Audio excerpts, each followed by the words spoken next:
comme vous voyez, je suis dans un magnifique pays, dans un magnifique endroit qui est tout simplement chez moi. Et j'aimerais partager avec vous aujourd'hui une histoire assez dingue qui m'est arrivée et qui me tient vraiment à cœur. Tu dis bonjour ou pas?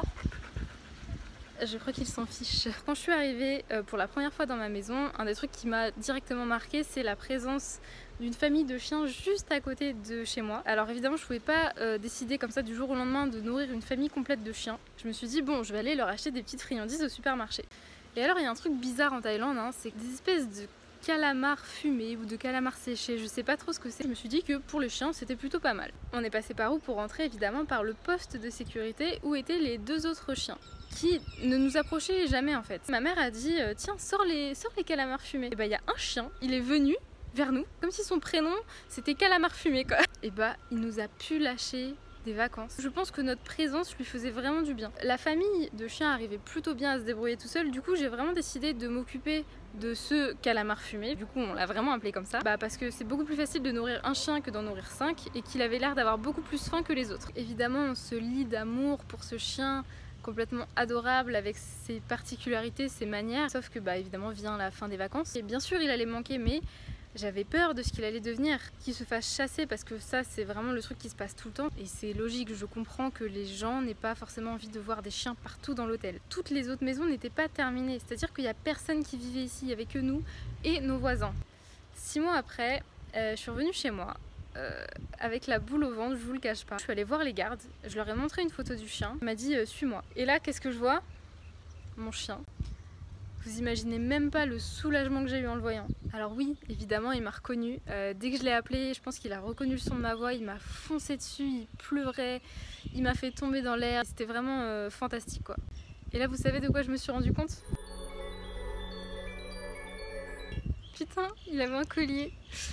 Il avait un collier, il habitait là, bordel. Mes voisins l'ont adopté. Ils pouvaient plus laisser ce chien tout seul et ils ont décidé que ça devenait leur chien et qu'ils allaient s'en occuper.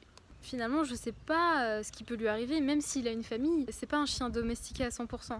Faut savoir qu'il reste dehors tout le temps. On est en Thaïlande, hein, on n'est pas en France ici. Les maladies, elles sont beaucoup plus fréquentes pour les chiens. Quand je suis arrivée il y a quelques jours, l'accueil était encore incroyable. J'ai tout filmé, donc je vais pouvoir vous montrer ça. Comment ça va? Comment ça va? Oh là là!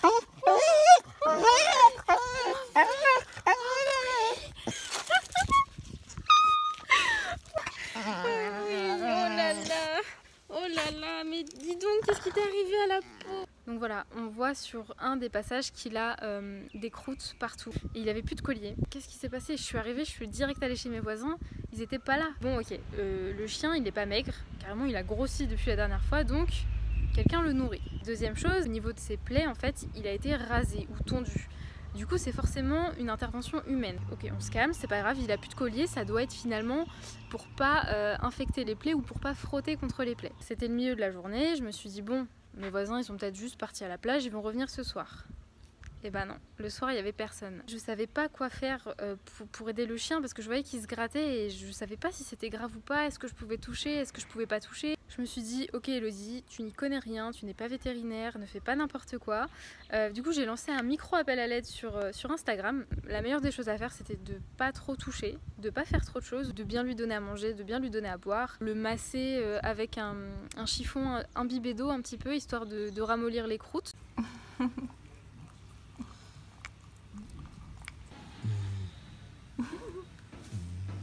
2 jours plus tard, oh, bonheur, mes voisins reviennent. Donc je leur demande direct qu'est-ce qui s'est passé. Alors là, vous n'êtes pas prêts, hein. Vous n'êtes pas prêts. Il s'est fait attaquer par un serpent. C'est pas n'importe quel serpent, hein. C'est pas la petite couleuvre que tu croises à côté de chez toi dans ton jardin, hein. C'est le black cobra, tu vois, celui qui crache du venin. Le cobra lui aurait craché du venin dessus et ça aurait provoqué par prolifération une infection bactérienne ou parasitaire. Au final, comme il parle pas très bien français, j'ai pas tout compris. Mais voilà, il était sous antibiotiques, il prenait des médocs, il l'avait emmené chez le vétérinaire, le chien il était hyper suivi et il était en voie de guérison. Il arrive. C'est là que je me suis rendu compte que mes peurs étaient fondées et que, en effet, le climat thaïlandais était vraiment beaucoup plus hostile que celui en France. La prochaine fois que je viens, il peut ne plus être là, il peut être mort. Faut pas que je prenne les choses pour acquis à me dire c'est bon, il a une famille, il est sain et sauf. Alors dans la description, je vous ai dit que j'avais sauvé ce chien d'une mort certaine. Ça peut paraître un petit peu exagéré pour l'instant. Vous pouvez peut-être vous dire ouais bon, le chien il aurait peut-être survécu même sans moi. Sauf que non. Et là j'aborde un point qui me fait réellement mal au cœur. Je vous ai parlé des autres chiens qu'il y avait dans la résidence. Ils sont tous morts. La direction de l'hôtel avait pris la décision de virer tous les chiens, sauf mon cher calamar fumé. Ce qu'ils étaient censés faire à la base, c'est faire appel à une société spécialisée pour les chiens errants, pour qu'ils les emmènent quelque part. Je me suis dit c'est cool au moins ils les tuent pas. J'ai appris il y a 2 jours là qu'ils avaient donné du poison à tous les chiens, sauf calamar. Si vous avez quelques notions en bouddhisme, vous saurez que le respect de la vie, que ce soit la vie humaine ou la vie animale, c'est le fondement de tout.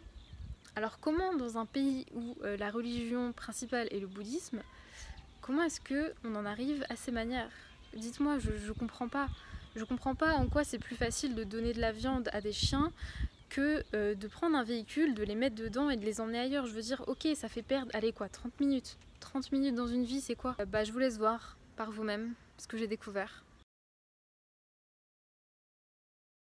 Voilà, je viens de tomber sur ça parce que les chiens parfois aiment bien se rouler dans les carcasses d'animaux morts.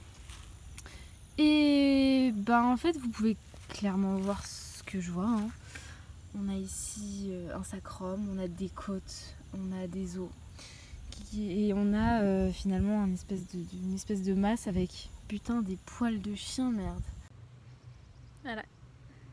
Ils ont même pas pris la peine de les mettre quelque part dans un sac ou même de les enterrer. Enfin, je veux dire, on est dans un terrain vague, on peut enterrer un chien, quoi. Ils ont tout ce qu'il faut. En tout cas, vous comprenez maintenant pourquoi est-ce que je vous dis que j'ai sauvé ce chien d'une mort certaine. Clairement, je pense que ça aurait été le premier à manger la viande empoisonnée et le premier à mourir. Donc voilà, je me réconforte en me disant que j'en ai sauvé un. C'est génial, ma perche vient de me lâcher, du coup je peux finir cette vidéo à la main pour vous dire que si vous prenez un animal, ne le prenez pas sur un coup de tête, ne le prenez pas parce que vous trouvez l'animal beau, mais sachez connaître ses besoins avant de le prendre. Je vous laisse sur quelques petites images des moments que j'ai pu passer avec lui et j'espère que mon histoire vous aura plu et touché. J'en profite pour te dire que j'ai ouvert une cagnotte Litchi si jamais tu veux m'aider. Une partie de l'argent servira aux soins vétérinaires de Calamar et l'autre partie sera reversée à une association. L'association s'appelle Wahin Dogs Rescue Center et a été créée par l'ancien roi thaïlandais en personne. Alors si tu te sens d'humeur généreuse, tu peux cliquer juste ici, ou alors retrouver le lien de la cagnotte dans la description et faire un don. Si tu veux voir par toi-même l'énorme complicité que j'ai pu développer avec Calamar, je t'invite à regarder directement la prochaine vidéo. Et sur ce, je te dis à très bientôt.